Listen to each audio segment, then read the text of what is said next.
Jeeva today பார்வையாளர்களுக்கு வணக்கம். இன்றைய நேர்காணலில் வழக்கறிஞரும் காங்கிரஸ் கட்சியின் முக்கிய பிரமுகருமாகிய அலீம் புகாரி அவர்கள். வணக்கம். தொடர்ச்சியாக இந்த பரப்புரையில் மோடி அவர்களுடைய பேச்சு அனைத்தும் இஸ்லாமியர்கள், பாகிஸ்தான், ராகுல் காந்தி 3 பேரையும் லிங்க் பண்ணி இருக்கு. அது ராகுல், முஸ்லீம், பாகிஸ்தான் 3 பேரும் ஒன்று, இந்துக்களுக்கு எதிராக இவங்க சதி செஞ்சுருவாங்க, காங்கிரஸ் ஆட்சிக்கு வந்துட்டால் அவ்வளவுதான் இப்படிங்கிற பேச்சையே பண்ணிக்கிட்டு இருந்தாங்க. நேற்று திடீர்னு பார்த்தீங்கன்னா கொஞ்சம் இதுலேருந்து விலகி அதானியுக்கும் ராகுலுக்கும் கூட்டணி இருக்குது அப்படிங்கிற மாதிரி பேசுனது மிகப்பெரிய ஒரு திருப்பு முனை ஆயிடுச்சு. என்னடா அதானி நண்பரே அவரை பற்றி பேசுகிறாரு தப்பாங்கிற மாதிரியான விமர்சனமாச்சு. இப்போ அமித்ஷா ராமர் கோயிலை பூட்டிடுவாங்க காங்கிரஸ் ஆட்சிக்கு வந்தான்னு பேசியிருக்கிறாங்க. ஸோ இந்த மாதிரியான பிரச்சனைகள்லையே இவங்க பேசிக்கிட்டு இருக்கிறாங்க அப்படிங்கிற விமர்சனத்தை இந்தியா கூட்டணி வைத்து கொண்டிருக்கிறது. இந்த நிலையில்தான் சந்தேஷ்காலி பிரச்சனையில் நாங்கள் வற்புறுத்தி தான், அதாவது நாங்கள் ரேப் செய்யப்படவில்லை, ரேப் செய்யப்பட்டதாக பாஜகவினர் வற்புறுத்தி எங்ககிட்ட கையெழுத்து வாங்கினாங்க சொன்னாங்க அப்படிங்கிற மாதிரி அந்த தரப்பிலிருந்தே சொல்லப்பட்டிருப்பது மிகப்பெரிய அளவில் விவாத பொருளாக இருக்கிறது. இதை நீங்கள் எப்படி பார்க்குறீங்க? அதாவது ஹாலோகாஸ்ட் நமக்குலாம் தெரியும், ஒரு பெரிய படுகொலை. அந்த ஹாலோகாஸ்டுடைய சர்வைவராக இருந்த அபே ஃபோக்ஸ்மேன் அவர் போலாண்டில் இருந்து வருவார். அவர் சொன்னாரு, த கிரெமட்டோரியா, அந்த gas chambers in Auschwitz and elsewhere did not begin with bricks. அவைகள் எல்லாம் செங்கலில் ஆரம்பிக்கிறது. நியாயமா அந்த இனப்படுகொலை எங்கிருந்து ஆரம்பிச்சதுன்னா, தே பிகேன் வித் வேர்ட்ஸ், வார்த்தைகளை கொண்டுதான் அவர்கள் ஆரம்பித்தார்கள். Evil words, hateful words, antisemitic words, words of prejudice. முக்கியமாக கவனிக்கணும், anti-Semitic words, words of prejudice, and they were permitted to proceed to violence because of the absence of words. வார்த்தைகளால் தான் ஆரம்பித்தது, அவைகள் தொடர்வதற்கு அனுமதிக்கப்பட்டது. வன்முறை வார்த்தைகள், சட்டத்துக்கு புறம்பான வார்த்தைகள், சட்டத்தை மீறிய வார்த்தைகள், அவைகள் எல்லாம் அப்படியே தொடர்ந்தது. அவைகள் they were permitted to proceed to violence. அது மீறிய வார்த்தைகள் கொஞ்சம் கொஞ்சமா வயலன்ஸ் நோக்கி போகிறதுக்கு அவைகள் அனுமதிக்கப்பட்டது. அதுக்கு காரணம் என்னன்னா, because of the options of words. அந்த ஆப்சன்ஸ் ஆஃப் வேர்ட்ஸ் தான் யாருடையது என்றால், அந்த ஒரு இனக்கலவரம், ஒரு மிகப்பெரிய படுகொலை வார்த்தைகளால் தான் நடக்கிறது. அந்த வார்த்தைகள் என்பது சட்டத்துக்கு புறம்பான, வன்முறை ரீதியான, கொடூரமான வார்த்தைகள்.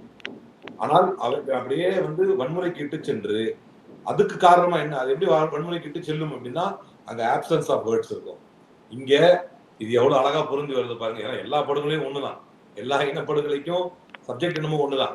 அது ஆரம்பிக்கிற விதம், மோட சாப்பிராண்டி எல்லாமே ஒண்ணுதான். என்னுடைய மோட சாப்பிராண்டி என்பது இன்னைக்கு இந்தியாவில் நரேந்திர மோடி செய்து கொண்டிருப்பது, 2014 19 அவருக்கு இந்த ஆயுதம் தேவைப்படவில்லை. அவர் இப்ப செஞ்சுக்கிட்டு இருக்கிறது மிகப்பெரிய அளவிலான ஒரு விபரீத பரீட்சை, விபரீத விஷ பரீட்சை. அதாவது அவர் தோற்று போகலாம், ஆனால் அவர் விதைத்த வார்த்தைகளோ வெறுப்புகளோ ஒருபோதும் மறையாது. இதுதான் ரொம்ப முக்கியமான ஒரு விஷயம். அப்ப அந்த ஹாலோகாஸ்டுடைய சர்வைவர் சொல்ற மாதிரி, போலாண்ட்ல உள்ள அந்த ஹாலோகாஸ்ட் சர்வைவர் அபே ஃபாக்ஸ்மேன் சொன்ன மாதிரி, இந்த இடத்துல ஆப்சன்ஸ் ஆஃப் வேர்ட் இருக்கு இல்லையா, வார்த்தைகள் வன்முறையை விதைக்கிறது, வார்த்தைகள் தான் பேச்சுக்கள் வன்முறையாக மாற்றுகிறது. அது அந்த வெறும் பேச்சாவே இருக்கிறது வன்முறையை எப்ப மாறும் அப்படின்னா, அங்க ஒரு வேர்டு குறுக்கிடணும். அதுதான் அத்தாரிட்டியுடைய வேர்டு, அதுதான் அதிகாரத்துடைய வார்த்தை, அதுதான் இன்னைக்கு காலகட்டத்துல எலெக்ஷன் கமிஷனுடைய வார்த்தை. எலெக்ஷன் கமிஷன் காலாகாலத்துக்கு உள்ளே நுழைந்து இது தவறு என்று சுட்டி காட்டாவிட்டால் அது வார்த்தைகள் வன்முறையாக மாறும். இது எல்லா இனப்படுகொலை என்பதும் நடந்திருக்கிறது. இப்ப நரேந்திர மோடி தேர்தல் ஆதாயத்திற்காக ஒரு இனப்படுகொலைக்கு தயாராகி விட்டாரா என்று நாம் பழைய வரலாற்றில் உள்ள இனப்படுகொலையுடைய வரலாற்று சாம்பிள்ஸை பார்க்கும்போது இதே மாதிரிதான் இருந்தது. இவர் என்ன மாதிரி எல்லாம் செஞ்சுட்டு வராரு, இதெல்லாம் அங்க பார்த்தா செஞ்சிருக்கிறார். உதாரணத்துக்கு நீங்க கோயபல்ஸ் எடுத்துக்கிட்டீங்கன்னா, take a particular community, target them and find fault on them for everything that goes wrong. இது கோயபல்ஸ் அவர் சொல்லி கொடுத்தார்.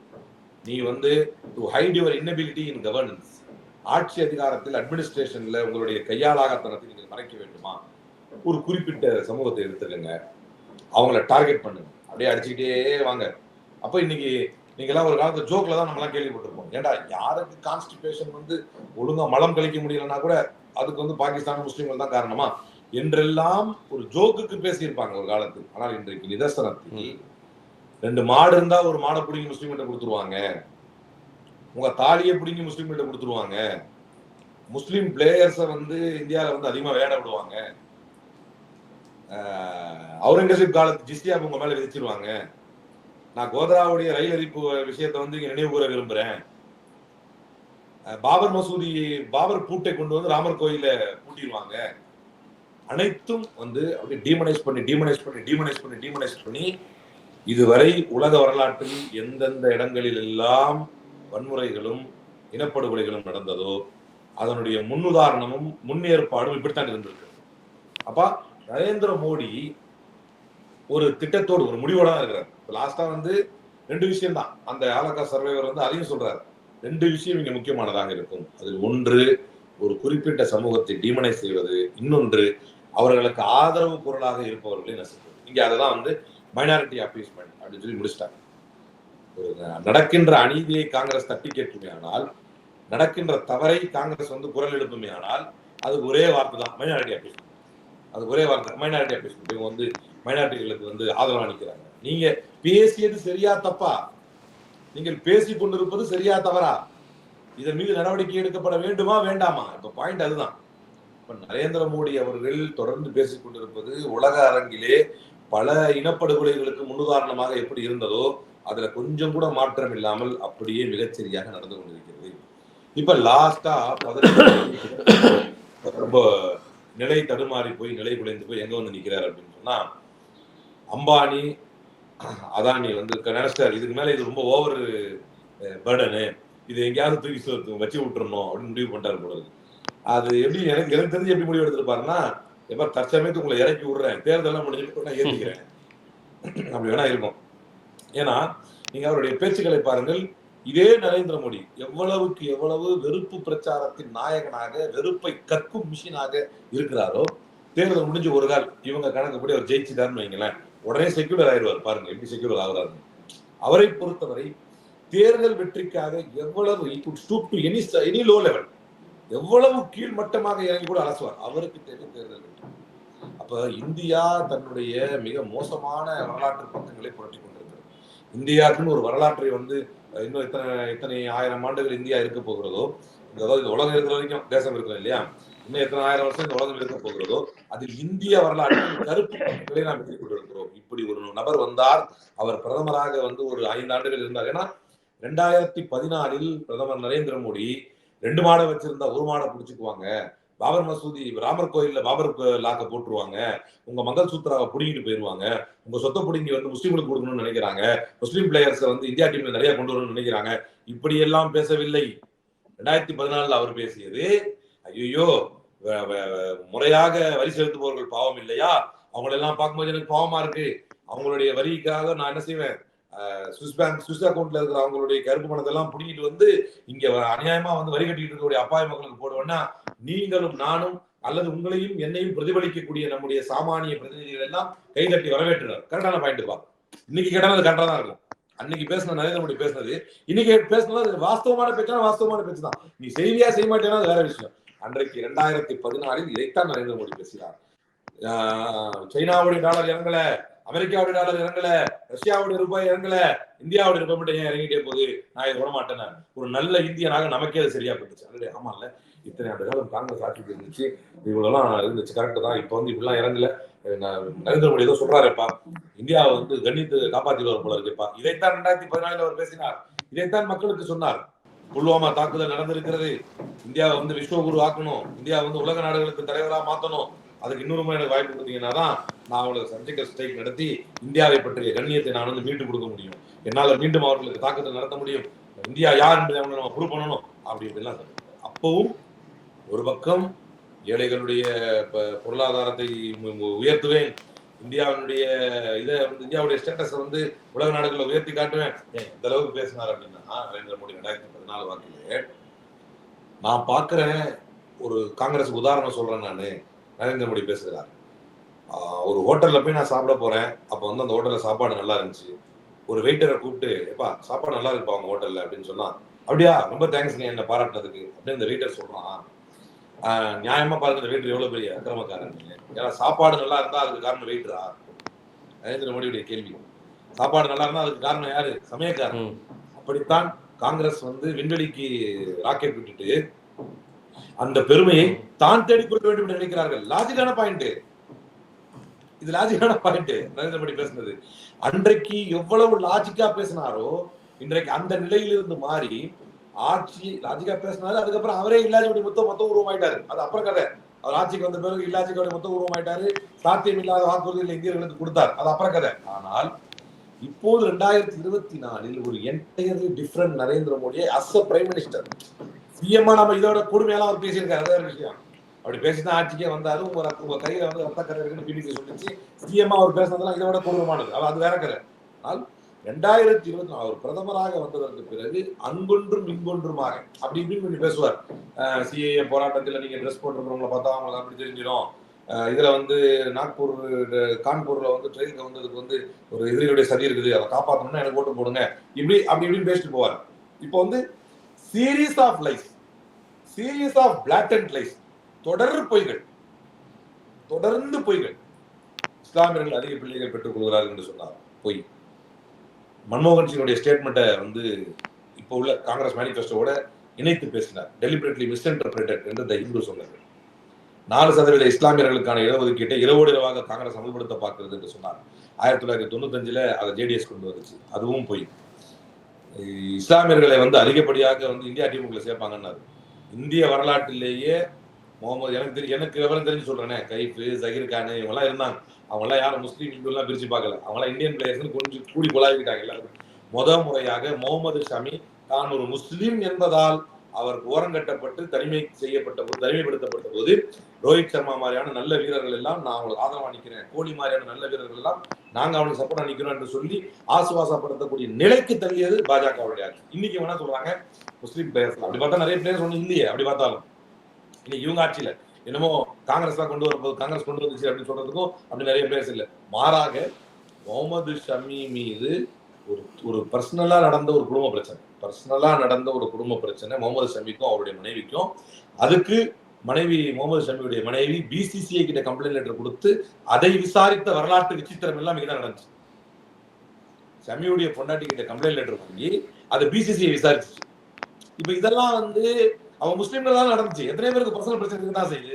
ஏன் தினேஷ் கார்த்திக்கும் முரளி விஜய்க்கும் நடக்காத பிரச்சனையா? ஊர் உலகமே அறியுமே என்ன பிரச்சனைன்னு. அப்பெல்லாம் வாங்கி பிசிசிஐ விசாரிச்சது. ஸோ இப்போ அதுவும் ஒரு பிளாட்டன்ட் லைக். நீங்க வந்து முஸ்லீம்களை வந்து நிறைய இவங்க வந்து இது பண்ணிடுவாங்க. இந்தியன் கிரிக்கெட் டீம்ல எதெல்லாம் உள்ள போது விளையாட முடியுமோ விளையாடுறாரு. ஆக மொத்தம் என்னன்னா, ஏற்கனவே என்னுடைய தலைவர் மல்லிகார்ஜுன கார்கே சொன்ன மாதிரி பேசுவதற்கு பாயிண்ட் நிறைய பேர் சொன்னாங்க. ஏங்க இவர் மற்றதை பேச மாட்டேங்கிறாரு, நான் ஒண்ணுதான் சொல்லுவேன், எங்க பேச தெரிஞ்சா பேச மாட்டாரா? அவருக்கு என்ன பேச தெரியும்? அந்த காலத்துல இருக்க ஒரு பொய் தான் சொல்ல தெரியும். இதுக்கு முன்னால அந்த வானத்தை வளர்ச்சிருவேன், அம்பா இழுத்துருவேன், அதெல்லாம் முடிஞ்சிருச்சு. இப்ப அதை காட்டி மொத்தமா ஏமாத்தியாச்சு. டோட்டலா எல்லாருமே முஸ்லீம், இந்து, கிறிஸ்தவர் எல்லாரும் நம்பினாங்க. நடக்கும் போல இருக்கு. அப்போ இந்த காங்கிரஸ் ஆட்சி இப்படி இருக்குது. நிரந்தரம் மன்மோகன் சிங் பேசவே மாட்டேங்கிறாருப்பா, இவர் நல்லா பேசுறாருப்பா, இவர் வந்தா பேசி நம்மளுக்கு நல்ல விஷயம்லாம் வாங்கி தருவாருப்பா என்று நம்பி 14, 19 காலி. இப்ப 24 ஹிந்து கன்சாலிடேஷன் அப்படின்னு ஒண்ணு செஞ்சிடலாம் அப்படின்னு ஒரு விபரீத முயற்சி எடுக்கிறார். அந்த விபரீத முயற்சியில் தோற்று கொண்டிருக்கிறார். அதுக்கு அடுத்த கட்டமாக யாரை டார்கெட் பண்ணணும் அப்படின்னா, ஏற்கனவே பதில் சொல்ல முடியாமல் திணறிக் கொண்டிருக்கக்கூடிய ஒரு முக்கியமான பாயிண்ட் அம்பானி, அதானி. இந்த அம்பானி அதானி சப்ஜெக்ட் கடந்த 10 ஆண்டுகளாக 2014 காஷ்மீரிலே சொல்ல ஆரம்பித்து சமீபத்தில் தேர்தல் ஆரம்பித்து மட்டும் 103 முறை தொடர்ந்து how he got exposed in his blatant lies நான் சொல்லிட்டு வரேன். ராஜஸ்தானில் பேசியது பொய், ஆக்ராவில் பேசியது பொய், ஆக்ராவில் 4% முஸ்லீம் இடஒதுக்கீடு பற்றி பேசியதும் பொய், ராஜஸ்தானில் பேசியதும் பொய், உத்தரப்பிரதேசத்துக்கு போய் பேசியதும் பொய், தெலுங்கானாவில் பேசியதும் பொய், எல்லாமே பொய் தான். இப்ப தெலுங்கானாவிற்கு வந்துதான் இப்ப இதை சொல்றாரு அம்பானி அதானி. இதை வந்து ராகுல் காந்தி பேசவே இல்லை. தேர்தல் ஆரம்பிச்சு இவங்க வாயை திறக்கலங்கிறார். தேர்தல் ஆரம்பித்து மட்டும் 103 முறைகள் தலைவர் ராகுல் காந்தி அம்பானி அதானியை பற்றி பேசுகிறார். சமீபத்தில் 4 நாட்களுக்கு முன்னால் கூட தன்னுடைய இன்ஸ்டாகிராம் பக்கத்திலே அக்னிவீர் திட்டத்தை பற்றி பேசும்போது, அக்னிவீர் திட்டத்தின் மூலமாக 6 வருடம் 7 வருடம் பயிற்சி எடுத்து சைனால இருந்து ஒரு மிலிட்டரிக்காரன் வருவான். நீ வெறும் 6 நாள் 6 மாசம் 7 மாசம் பயிற்சி எடுத்து அடிபட்டு சாக போறியா? இதை வந்து அதானி பலனடைவதற்காக மட்டுமே இதை செய்யறாங்க. காங்கிரஸ் வந்தவுடன் அக்னி திட்டத்தை ஒழிப்போம் என்று அவர் பேசிய வீடியோ இன்னைக்கு இன்ஸ்டாகிராம்ல இருக்கு. 5 நாளைக்கு முன்னால, நேத்து 4 நாள், என்ன நேத்து தான் மோடி பேசுனது. அப்ப மோடி பேசும்போது 4 நாளைக்கு முன்னால, இன்னைக்கு கணக்குல 5 days ஆகும். இன்னைக்கு அவரோட இன்ஸ்டாகிராம் அக்கௌண்ட்ல போய் பாத்தீங்கன்னா 5 நாள் முன்னால போட்ட வீடியோ என்ன போகுது. மே 30 பேசுகிறார், ஏப்ரல் 1 பேசுகிறார், ஏப்ரல் 2 பேசுகிறார், ஏப்ரல் 4 பேசுகிறார், ஏப்ரல் 5 பேசுகிறார். அம்பானி அதானி அம்பானி அதானி என்று பேசுகிறார். தொடர்ந்து அம்பானி அதானியுடைய இல் காட்டன் வெல்த்தை பற்றி தொடர்ந்து பேசி வருகிறார். இந்தியாவினுடைய அந்த குறிப்பாக வந்து வெல்த் ரீடிஸ்ட்ரிபியூஷனை பற்றி சொல்லும் பொழுது நிறைய வந்து பொருளாதார நிபுணர்கள் பேசியது என்ன அப்படின்னு சொன்னா, இந்தியாவினுடைய ஒட்டுமொத்த பொருளாதாரமும் குறிப்பிட்ட 10 நபர்களிடத்தில் முடங்கி இருக்கிறது. அவரிடத்துல வெறும் ஒரு 2% வரியை போட்டால் கூட மீண்டும் ஒரு முறை சீர்திருத்தம் செய்து விடலாம் பொருளாதார ரீதியாக என்றெல்லாம் பொருளாதார நிபுணர்கள் காங்கிரசினுடைய வெல்த் ரீடிஸ்ட்ரிபியூஷனை பற்றி பேசுகிறார்கள். முன்னாடி கூட இந்த ஹிந்துல வந்து ஒரு ஆர்டிகல் அருமையா வந்துருச்சு. 100% இந்தியர்கள் வரி கட்டுகிறார்கள் என்று சொன்னால் அதில் 64% ஏழைகளிடமிருந்து வருகிறது. 36% தான் பெரும் பணக்காரர்கள் கட்டி கொண்டிருக்கிறார்கள். ஆமா, இன்டைரக்ட் டாக்ஸ் தானே அதிகம் வாங்குறாங்க, மறைமுக வரி தானே அதிகம் வாங்குறாங்க. அப்போ அந்த 36% என்பது என்னன்னா, பெரும்பாலும் வரி ஏய்ப்பு, ஆளுகின்ற அரசோட வந்து ஒத்திசைவு, ஆளுகின்ற அரசை சரி கட்டி அவங்களுக்கு வந்து எலக்டோரல் பாண்ட்ஸ். ஏன்னா நிறைய மக்களுக்கு எலக்டோரல் பாண்ட்ஸ் என்னன்னு புரியல. சிம்பிள், தாங்கள் வந்து ஒரு 10,000 கோடி கொள்ளையடிப்பதற்கு ஆளு 10,000 கோடி சம்பாதிக்கணும் அப்படின்னா அதுக்கு வரியா ஒரு 1000 கோடி கட்ட வேண்டியது இருக்குன்னா என் அப்பா அவ்வளவு கஷ்டப்பட்டுக்கிட்டு அதுக்கு பதிலாக இந்த எலக்ட்ரல் பாண்ட்ஸ்ங்கிறான், அவனுக்கு ஒரு 1000 கோடி தூக்கி கொடு, எதுக்கு ஒரு 5000 கோடி நீ வந்து டாக்ஸா கட்டுற அப்படின்னு கொடுக்கப்பட்டு முறைகேடாக சேர்க்கப்பட்டது தானே. ஆதார் பூனாவாலாமிடமிருந்து நீங்கள் வாங்கிய 50 கோடி, மற்ற நிறுவனங்களிடமிருந்தெல்லாம் வாங்கிய 50 கோடி இன்றைக்கு லண்டன் கோர்ட்லயா வந்து ஒத்துக்கலையா? இது போட்டா ரத்த உறைவு ஏற்படும், இது போட்டா வந்து திடீர்னு வந்து ஹார்ட் ஃபெயிலியர் ஏற்படும் அப்படின்னு ஒத்துக்கிட்ட வேக்சினை தான் எங்களுக்கு போட்டு விட்டுருக்கீங்க எல்லாருக்குமே. அதை போட்டா தான் வெளியே போக முடியும் அப்படின்னு சொன்னீங்க. எனவே இப்படி ஒட்டுமொத்தமாக பெரும் முதலாளிகள் வாழ்வதற்கு மட்டுமே தலைவர் ராகுல் காந்தி அம்பானி அதானி மட்டும் சொல்லவில்லை, 22 பேர் அப்படின்னு தொடர்ந்து சொல்லி கொண்டு வருகிறார். 22 பேருன்னு. இப்ப லாஸ்டா எனக்கு என்ன டவுட் வந்துருச்சுன்னா, ஒருவேளை எப்பவுமே ஒரு நாட்டுல என்ன அரசியல் நிகழ்வு நடக்குதுன்னு பெரும் பொருளாதாரம் படைக்கப்படாத நீங்களோ நானும் களத்தில் மட்டுமே சுற்றி நம்முடைய சக்திக்கு உட்பட்டு தான் நம்ம பார்த்து தெரிஞ்சுக்குவோம். தமிழ்நாட்டில் இப்படி இருக்கு, நிலவரம் நல்லா இருக்கு. முடிஞ்சா வந்து நான் இப்ப மகாராஷ்டிரா போனேன், அப்படியே ஒரு யூபிக்கு போனேன், கொஞ்சம் தெலுங்கானா ஆந்திராலாம் போனேன், இதை பார்த்து தெரிஞ்சுக்குவோம். ஆனா பணக்காரங்க நினைச்சா உட்கார்ந்த இடத்துல என்ன நிலவரம்னு பக்காவா தெரிஞ்சுக்க முடியும். ஒருவேளை அம்பானியும் அதானியும் மோடி இனிமேல் வரவே மாட்டார் என்பதை உறுதியாக கள நிலவரத்தை புரிந்து கொண்டார்களோ என்னமோ, மோடி போன் போட்டா ஒருவேளை அம்பானி அதானி எடுக்கலையோ என்னமோ, மோடிக்கு கோஆபரேட் பண்ணலையோ என்னமோ, டேய் நான் போன் பண்ணா நீ எடுக்கலையா, இது நாளைக்கு பப்ளிக் மீட்டிங் என்ன பேசுற பாரு அப்படின்னு சொல்லி அம்பானி அதானியை வந்து கொஞ்சம் இறங்குங்கப்பா, தோல்ல இருந்து இறங்கி விட்டார் போல தெரியுது. கொஞ்சம் இறங்குங்க, ராகுல் காந்தி தோல் மேல தூக்கி விடுற உங்களை. அவர் மேல எப்படி தூக்கி விடுவீங்க? நம்மளுக்கு சொல்ல தெரியாது, நம்ம தான் போய் பேசுறதுல எக்ஸ்பர்ட் ஆச்சு, இதுக்கு தூக்கி விடுறோம் என்று இவர்களை ஏற்றி விட்டு விட்டாரோ என்றுதான் எனக்கு என்ன தோன்றுகிறது. தவிர தலைவர் ராகுல் காந்தி அவர்கள் மோடியுடைய இந்த பொய்க்கு பின்னால், மோடி தொடர்ந்து கடந்த 15 நாட்களாக பேசி வரும் அப்பட்டமான பொய் புழுவுகளுக்கு மத்தியிலே கடைசியாக பேசிய பொய், மோடியுடைய பொய்க்கு பதில் தரும் விதமாக தலைவர் ராகுல் காந்தி 53 வினாடிகளில் அருமையான பதிலை கொடுத்து விட்டார். ஏன் உங்க ஈடிதான் தூங்கிட்டு இருக்குதா? எந்த டெம்போல எவ்வளவு வருதுன்னு மடக்கி பிடிங்க. நான் சொன்ன வாக்குறுதி உறுதி, அது உண்மை. இங்க எடுக்கிறோம். கிரகலட்சுமி இவங்க பெண்களுக்கு வந்து வருடம் ஒரு முறை 1 லட்சம் வந்து தகுதியுள்ள பெண்களுக்கு ஸ்கீம் வந்து கன்ஃபார்ம், அதை நான் கொடுக்கத்தான் போறேன் என்று அறிவித்து உறுதியாக 53 வினாடிகளிலே சொல்லிவிட்டு சென்று விட்டார். இப்போதும் சொல்றேன், அம்பானி அதானி உங்க ஆளுங்க, நீங்க அவங்ககிட்ட தான் வாங்கிட்டு வர்றீங்க. எங்களுக்கு அப்படி டெம்போல வருதுன்னு சொன்னா உங்க ஈடி அனுப்புங்க. இது ஒண்ணு. ரெண்டாவது, இது மோடி வந்து ஒரு இன அழிப்பாளர், ஒரு பொய் பேசக்கூடிய பொய்யர் என்கின்ற வகையில இதெல்லாம் அடங்குது. இங்க ஒரு ஆட்சியாளராக, ஒரு பிரதமராக மோடி பேசுவது எவ்வளவு ரிடிகுலஸா, எவ்வளவு வேடிக்கையாக இருக்கிறது. நீங்கள் ஒரு பிரதமர், அப்போ ஒரு பிரதமர்னா நீங்க என்ன சொல்லணும்? டெம்போல இருந்து, ஏன்னா மோடி எப்படி பேசுறாருன்னா, தால்மே காலா ஹே அப்படிங்கிறாரு, கையை தட்டி தால்மே காலா ஹே அப்படின்னா வந்து அங்க கருப்பு இருக்குது அப்படின்னா கன்ஃபார்ம் பண்றாரு, இங்க மேட்டர் இருக்குது அப்படிங்கிறாரு. என்னன்னா கன்ஃபார்மா டெம்போல பணம் போதாங்க, கன்ஃபார்மா டெம்போல பணம் போகுது அப்படின்னா நீங்க இன்னொரு விஷயம், நீங்களோ நானோ கேட்கலாம், குற்றச்சாட்டை வைக்கலாம், சந்தேகத்தை எழுப்பலாம். ஆனால் இவை அனைத்தையும் தாண்டி குற்றச்சாட்டோ சந்தேகம் வைப்பதோ சந்தேகத்தை எழுப்பக்கூடிய இடத்துல நீங்கள் இல்லை, நீங்கள் பிரதமர். என்டையர் அத்தாரிட்டி உங்க கையில தான் இருக்குது. இப்ப நம்ம தமிழ் மக்களுக்கு இலகுவா புரியுற மாதிரி சொல்றதா இருந்துச்சுன்னா, தமிழ்நாட்டிலே கண்டிப்பா பணப்பட்டுவாடா நடந்து கொண்டிருக்கிறது. அதை கண்டிப்பா அதிமுக பணத்தை சென்னையில இருந்து எடுத்துக்கிட்டு மதுரைக்கு போய்கிட்டு இருக்கிறாங்க அப்படிலாம் சொன்னா உடனே மக்கள் என்ன சொல்லுவாங்க, ஏங்க நீங்க தானே போலீஸ் வச்சிருக்கிறீங்க, எலெக்ஷன் டைம் இல்லை, நான் பொதுவாக சொல்றேன், எலெக்ஷன் டைம்னா கூட எலெக்ஷன் கமிஷன் கண்ட்ரோல் வந்துருச்சுன்னு சொல்லிடுவாங்க. நான் சாதாரண நேரத்தில் சொல்றேன். அப்ப எப்படி உங்களை நம்புவாங்க மக்கள்? நீங்கள் ஒரு பிரதமர் சந்தேகத்தை கிளப்புகிறார். இது எவ்வளவு ரெடிகுலஸா இருக்கு பாருங்க, சைல்டிஷா சில்லியா இருக்கு. பிரதமர் சந்தேகத்தை கிளப்பலாமா? பிரதமர் அறுதிட்டு உறுதியா சொல்லணும். பிரதமர் எடுக்கக்கூடிய நடவடிக்கையை பத்தி பேசணும். இங்க பிரதமர் என்ன சொல்றாரு? சந்தேகத்தை கிளப்புறாரு. இங்க இருக்கும், இவங்க எடுத்துட்டு போயிருப்பாங்க, இதுல ஆனா அவர் ஒரு பக்கம் உறுதியா சொல்றாரு, இதுல இருக்கு கண்டிப்பா இதுல தாழ்மை காலாக அப்படிங்கிறார். அப்படின்னா நடவடிக்கை எடுக்க வேண்டியது உங்கள் பொறுப்பு. அப்போ மக்கள் என்ன விளங்கி கொடுக்கிறார்கள் என்றால் 14லயும் பார்த்தோம், 19லயும் பார்த்தோம், 24லயும் பார்த்தோம், இந்த பேசிக்கிட்டே இருக்கிறாரு என்பதை மக்கள் புரிந்து கொண்டார்கள். அதனால் தான் நார்த்லயே நரேட்டிவ்லாம் மாறி போச்சு. நார்த்ல எல்லா நரேட்டிவும் மாறிடுச்சு. மக்கள் ராமர் கோயிலுக்கு பதிலாக இப்போது வேலை வாய்ப்பை கேட்கிறார்கள். நேற்று கூட மகாராஷ்டிரால ஒரு பெண்ணிடத்துல போய் ஓட்டு கேட்க போயிருக்காங்க, அதை பார்த்துருப்பீங்கன்னு நினைக்கிறேன். மராத்தில அந்த மாதிரி வச்சு வாங்குது, வெளுத்து மராத்தில.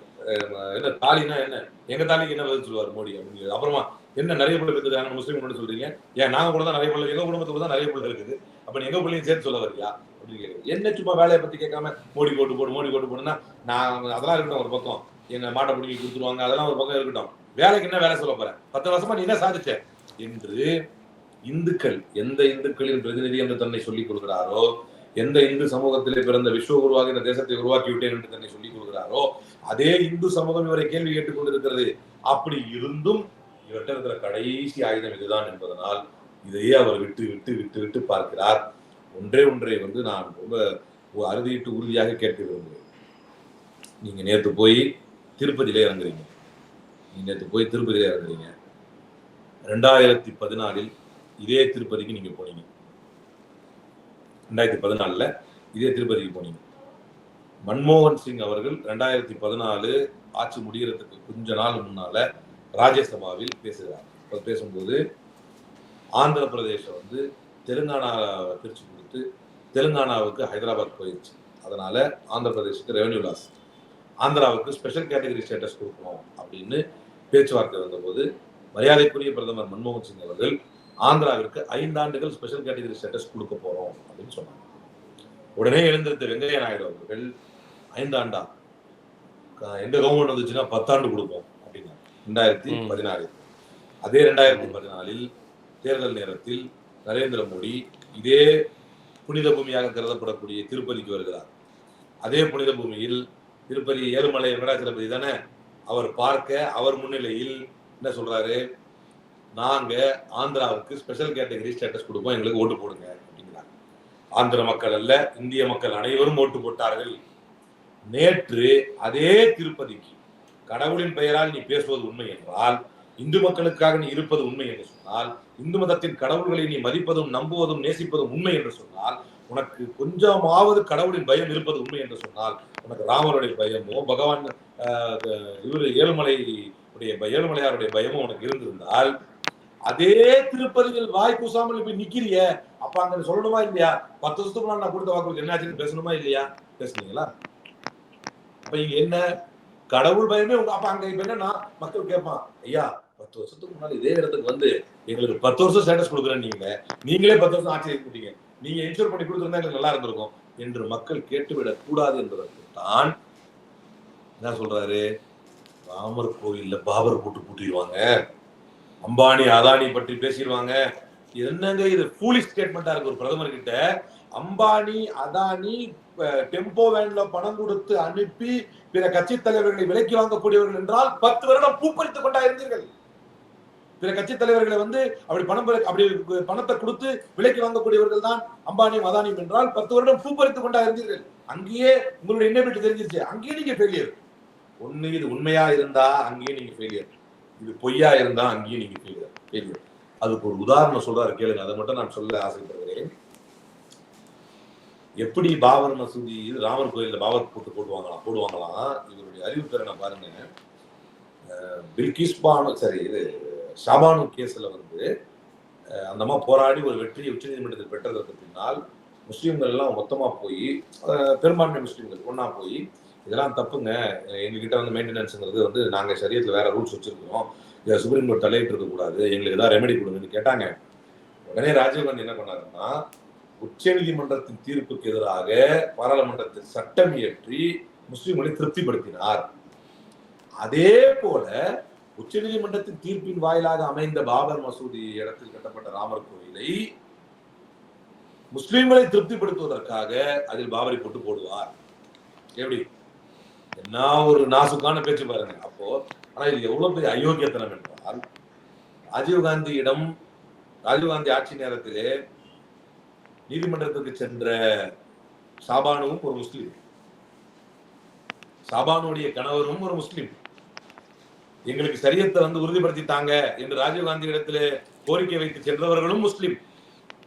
முஸ்லீம்களுக்கு மத்தியிலே ஏற்பட்ட பிணக்கில் ஒரு முஸ்லிம் தரப்புக்கும் இன்னொரு முஸ்லிம் தரப்புக்கும் எதிராக தரப்பட்ட ஒரு தீர்ப்பில் எங்கள் முஸ்லிம் தரப்பு தான் பெரும்பான்மையினர், நாங்க சொல்றதுதான் ஷரியத் சட்டம், எங்களுக்கு இதுதான் வேணும் என்று முஸ்லிம்கள் தரப்பில் வைக்கப்பட்ட கோரிக்கைக்கு முஸ்லிம்களுக்கு இன்று தரப்பட்ட ஒரு தீர்ப்பு ஒரு சட்டத்தை காட்டி ஹிந்து முஸ்லிம் கிளாஷ் நடந்து அதில் ஒரு வழிபாட்டுத்தலம் இடிக்கப்பட்டு அதைத் தொடர்ந்து பல லட்சம் பேர் கலவரத்திலே கொல்லப்பட்டு அதைத் தொடர்ந்து பல 10 ஆண்டுகள் வழக்கு நடந்து அதற்கு ஒரு தீர்ப்பு வந்து அந்த தீர்ப்பை உச்சநீதிமன்றம் தந்துவிட்டதனால் உலக வரலாற்றிலேயே நீதிமன்றத்துக்கு இப்படி கட்டுப்பட்ட மக்களா என்று சொல்லக்கூடிய அளவுக்கு அமைதியாக நீதிமன்றத்தின் தீர்ப்பை ஏற்று அந்த கோயிலை கட்டுவதற்கு வந்து வழிவிட்டு ஒதுங்கி அங்கு கோயில் கட்டப்பட்டு அதற்கு பிரியங்கா காந்தியே சென்று தரிசித்து வந்து ராகுல் காந்தியை ராமர் வந்து அன்பின் அடையாளம் விட்டுருவோம் இதை இதோட பிரச்சனை என்று முடித்து வைக்கப்பட்ட ஒரு மேட்டரை கொண்டு வந்து எங்க கோக்குறாரு அப்படின்னா ஷாபானு வாழை கூட கோக்குறாரு. பாமரர்களுக்கும் இந்த ஷாபான் வழக்கை பற்றிய பின்னணி தெரியாதவர்களுக்கும் எவ்வளவு பெரிய குழப்பத்தை ஏற்படும். எனவே நான் என்ன சொல்றேன்னா அந்த ஹாலோகாஸ்டுடைய சர்வைவர் சொல்ற மாதிரி இது வந்து சைலன்ஸ் ஆஃப் வேர்டும் ஆபத்தான, அதான் நம்ம இப்ப பேசிட்டு இருக்கோம். மக்கள் மன்றத்தில் போய் சேரணும், இது தெரியணும். இது ஒரு பக்கம் இவங்க பிரச்சாரம் போயிட்டு இருக்கிறது ஒரு பக்கம் இருந்தாலும் இப்போ மேற்கு வங்கத்தில் இவர்கள் மிகப்பெரிய ஆயுதமாக எடுத்த சந்தேஷ்காலி அந்த பாலியல் வன்புணர்ச்சி சம்பவத்தில் அந்த பெண்களில் ஒருவர் வந்து இது உண்மை இல்லை, யாரும் ரேப் பண்ணல, பாஜகவினர் தான் அப்படி சொல்ல வச்சாங்கன்னு சொல்லி அவங்க பேசியிருக்கிறது மிகப்பெரிய பரபரப்பாயிருக்கேன். ஏற்கனவே ஒரு ஸ்டிங் வீடியோ வந்து அந்த பிஜேபியுடைய லோக்கல் நிர்வாகி வந்து பனியனை போட்டுக்கிட்டு உட்கார்ந்து பேசுறான், ரொம்ப தெளிவாக பேசுறான். சுவேந்து அதிகாரி தான் சொன்னாரு, மம்தாவிடமிருந்து வெளியே வந்து தற்போது பிஜேபியின் தலைவராக இருக்கக்கூடிய சுவேந்து அதிகாரி தான் இதெல்லாம் நீங்க செய்யுங்கன்னு சொன்னாரு. அவருடைய இன்சிஸ்டிங்ல தான் நாங்க இதை செஞ்சோம், அவர் இன்சிஸ்ட் பண்ணி தான் இதை நாங்க செஞ்சோம். ஒரு பொம்பளை கிட்ட போய் நாங்க கேட்டோம், ஏமா நீ கம்ப்ளைண்ட் கொடு, கற்பழிச்சிட்டாங்கன்னு கொடுன்னு சொன்னோம், எங்களை கற்பழிக்கவே இல்லைங்க, அப்படி கொடுத்தா நாங்க பிரச்சனையில மாட்டிக்க மாட்டோமான்னு கேட்டோம், அப்படி கொடுத்தாதான் நம்முடைய இலக்கு நிறைவேறும், நம்முடைய எதிரிகளை நாம் வந்து வீழ்த்த முடியும் என்று நாங்கள் சொன்னோம். அதை ஏற்றுக்கொண்டுதான் அந்த கம்ப்ளைண்ட்டை கொடுத்தாங்க. மற்றபடி அவன் எங்க அவங்களெல்லாம் தொட்டான் என்று அவன் சிரித்து கொண்டே நக்கல் நையாண்டி அடிக்கக்கூடிய ஸ்டிங் வீடியோ வந்து வெளியாகி அந்த வீடியோவை பேஸ் பண்ணி ஏற்கனவே எலெக்ஷன் கமிஷன் கிட்ட கம்ப்ளைண்ட்டும் வந்து ரைஸ் பண்ணியிருக்கிறாங்க திரிணாமுல் காங்கிரஸ். இப்போ அதில் அதில் வந்து புகார் அளித்த பெண்களில் ஒரு பெண், முக்கியமான பெண்களில் ஒரு பெண் சென்று நரேந்திர மோடியின் வீடு திட்டத்தின் கீழே உங்களுக்கு வீடு தர்றோம், நாங்க சொல்ற பொய்யை மட்டும் சொல்லுங்க என்று எங்களுக்கு பொய் சொல்ல கூட்டு போனாங்க. பொய் பொய் பொய் பொய் பொய் பொய் அனைத்துமே பொய். பாஜக என்றாலே பொய். இந்த இது எப்படி இருக்குன்னா சமீபத்துல ரிசர்வேஷன் கமிஷன் நாங்க எங்க பேசணும், இப்போ ஒரு ஸ்டாண்ட் எடுக்கணும் ரிசர்வேஷன். இப்ப என்னன்னா நரேந்திர மோடி அலர்ட் பண்ண மாட்டார் போல, மத்தவங்க யாருக்கும் சொல்ல மாட்டார் போல, திணறாங்க இங்க உள்ள பிஜேபி காரங்கெல்லாம். நரேந்திர மோடி ஒன்னொன்னு பேசிட்டு போயிட்டே இருக்கிறாரா, அதை ஜஸ்டிஃபை பண்றதுக்கு இங்க இருக்கும் திணறிட்டு இருக்கிறோம். நாங்கள் இடஒதுக்கீடுக்காக பேசுறோம், இடஒதுக்கீடுக்கு எதிராக அனுப்பிது காங்கிரஸ். உடனே அமித் மால்வியா தேடி டெலிட் பண்றாப்ல, இது இடஒதுக்கீடுக்கு எதிராக அவர் போட்ட ஒரு ட்வீட்டையும் தேடி டெலிட் பண்றாப்ல. உடனே பதவிக்கு வந்து மோகன் பகவத் வந்து நான் எப்போ இடஒதுக்கீடுக்கு எதிராக இருந்திருக்கிறேன், அவர் இடஒதுக்கீடுக்கு எதிராக கொடுத்த ஒவ்வொரு பேட்டியும் என்டி டிவிலையும் ஏன் டிவிலையும் போட்டுக்கிட்டே இருக்கிறான். ஒரு எல்லாம் இருக்குது. எனவே இவர்களுடைய நிலைப்பாடுகள் என்பது முரண்பாடுகள் மொத்த உருவம். 2024 இறைவன் தந்த பெரிய வரமான ஒரு ஆண்டாக பார்க்கிறேன். காரணம், இந்த 2024 இவர்கள் அம்பலப்பட்டதை போன்று எங்குமே அம்பலப்படவில்லை. இவருடைய மதவாத போக்குகள் அனைத்தும் பல்லிழித்து விட்டது. இன்றைக்கு பேசுவதை போல கூட அன்றைக்கு நேரமும் இருக்கவில்லை. உண்மையை பேசுபவர்களுக்கு வந்து குரலும் எழுப்ப முடியவில்லை. இன்னும் சொல்ல போனால் அப்படி இப்படின்னு மாறி காங்கிரஸ் செட் பண்ற கோல் போஸ்டர் நின்றுதான் இன்னைக்கு மோடி கோல் போட முடியுங்கிற நிலைமையை காங்கிரஸ் உண்டாக்கி இருக்கிறது. இதுக்கு முன்னாலாம் இவர் ஒரு நெரேட்டிவ் செட் பண்ணுவார், அந்த நெரேட்டிவ் ஃபாலோ பண்ணி மற்றவங்க எல்லாம் ஓடிட்டு இருக்கணும், அப்படிதான் இருந்துச்சு. ஆனால் இப்போது காங்கிரஸ் மேனிபெஸ்டோல இருந்து எடுத்து அதை பேச வேண்டியது இருக்கு. இப்ப கடைசியா ராகுல் காந்தி அவர்கள் கொடுத்த அழுத்தத்தின் அடிப்படையில் அம்பானி அதானியை பற்றி தெரிந்தோ தெரியாமலோ அறிந்தோ அறியாமலோ பேசிவிட்டார் நரேந்திர மோடி. இப்போ அது விவாத பொருளாகிறது. அம்பானிக்கும் அதானியும் எவ்வளவு இன்கார்டன் வெல்த் இங்க வச்சிருக்கிறாங்க, யார் யாரை பாதுகாத்தார், யார் எந்த ஸ்கீம்ல உடந்த, எந்த ஸ்கேம்ல உடந்த என்பது எல்லாம் இப்போது பேசக்கூடிய சூழல் வந்திருக்கிறது. அதே சமகாலத்தில் சந்தேஷ்காரி என்கின்றதெல்லாம் நான் அப்போ ரொம்ப ஆரம்பத்திலிருந்தே சொல்லிட்டு இருக்கிற சந்தேஷ்காரிங்கிறது ஒரு ஒரு ஒரு டிராமா. இது ஒரு சித்தரிக்கப்பட்ட நாடகம் என்று நான் பல நாட்களாக சொல்லி வந்திருக்கிறேன். ஷாஜகான் ஷேக்கை அதனால தான் மம்தா பானர்ஜி கவர்மெண்ட் கைது பண்ணவே இல்லை. இவங்க வம்பு பண்ணி சிபிஐ அனுப்புறேன், அவன் அனுப்புறேன், இவன் அனுப்புறேன்னு சொல்லி கட்டாயப்படுத்தி அவரை இழுத்துட்டு அவர் ரொம்ப இல்ட்ரீட் பண்ணி பண்ணதெல்லாம் இனி நினைத்து பார்க்க வேண்டும் மக்கள். அப்ப இந்தியா முழுக்க இவருடைய பொய் பிரச்சாரங்கள் ஒவ்வொன்றாக அம்பலப்படுகிறது. ஆந்திராவிலே, தெலுங்கானாவிலே, ராஜஸ்தானிலே, யூபியில போனா உங்களுக்கு அவுரங்கசீப் காலத்தை ஜிஸ்டியா போட்டுருவாங்க, சோதரா ரயில் ஞாபகம் வருது என்று பேசுவது, இப்படி எல்லா இடத்திலும் இவர்கள் மகாராஷ்டிராலாம் பெண்களே காரி துப்புகிறாங்க. இப்படி எல்லா இடத்திலும் அம்பலப்பட்டிருக்கிறார்கள். 2024 தீர்ப்பு என்பது மக்களுடைய தீர்ப்பு, மிகப்பெரிய தீர்ப்பாக அமையும். அதற்கு பின்னால் இனி இந்தியாவில் எவனும் மதத்தை வச்சு மட்டுமே அரசியல் பண்ணிடலாம் என்று நினைக்க முடியாத அளவுக்கு இவருடைய முதுகல் என்பது சுழுக்கெடுக்கப்படும். கண்டிப்பா பாரதிய ஜனதா, ஆர்எஸ்எஸ் அவருடைய கருத்தியல் என்பதையெல்லாம் தாண்டி சமீப காலமாக பிரதமர் பேசும் பேச்சுகள் எதுவுமே இந்தியாவின் பிரச்சனை குறித்து இல்லாமல் தனிநபர் தாக்குதல் அல்லது யாரும் புரிந்து கொள்ள முடியாத பிரச்சனைகள் அல்லது மத வெறுப்பு, இதை ரொம்ப மேலோட்டமாக சிறுபுலத்தனமாக வைக்கிற விமர்சனம் மாதிரி இருக்கே. நடைமுறை பிரச்சனைகள் எவ்வளவோ இருக்குது, அது எதையுமே பேசாமல் இருக்கிறாரே அப்படிங்கிற விமர்சனம் வந்துக்கிட்டு இருக்கு. இந்த நிலையில் பாரதிய ஜனதா தான் பல்வேறு பிரச்சனைகளை செயற்கையாக உருவாக்கி இருக்கிறது என்பதும் பல்வேறு ஸ்டிங் ஆப்ரேஷன் மூலமாகவும் வெளிவந்து கொண்டிருக்கிறது. இதையெல்லாம் எப்படி பாரதிய ஜனதா இனி வருகின்ற தேர்தல்கள் எதிர்கொள்ளப் போகிறது, இனிமேல் பிரச்சாரங்கள் இப்படித்தான் இருக்குமா அப்படிங்கிற ஒரு கேள்வியும் இருக்குது. இந்த மாதிரி பிரச்சனைகளை மையப்படுத்தி பேச போகிறாங்களா, இல்லை இந்த மாதிரி முஸ்லீம், பாகிஸ்தான், எருமை மாடு, அதானி இப்படித்தான் தொடர்ச்சியாக பேச போகிறார்களா என்பதும் தெரியல. எப்படியாக இருந்தாலும் இது மாதிரியான பேச்சுக்கள் அவருடைய மன ஓட்டத்தை தான் காமிக்குது, அவர் பதட்டத்துடன் இருக்கிறார் என்பதை காண்பிக்கிறது என்பதையே தொடர்ச்சியாக இந்தியா கூட்டணியைச் சேர்ந்தவர்கள் விமர்சனமாக வைத்து வருகிறார்கள். அந்த வகையில் நீங்களும் பல்வேறு உதாரணங்களை அவர் பேசியதை தொடர்ச்சியாக கோர்வையாக எடுத்து போட்டு இதற்கு பின்னணியில் இருப்பது என்ன, இதுக்கு பின்னால் என்ன உண்மை இருக்கிறது என்பதை பகுப்பாய்வு செஞ்சு நம்ம மக்களுக்கு பல்வேறு கருத்துக்களை சொல்லியிருக்கீங்க. நன்றி.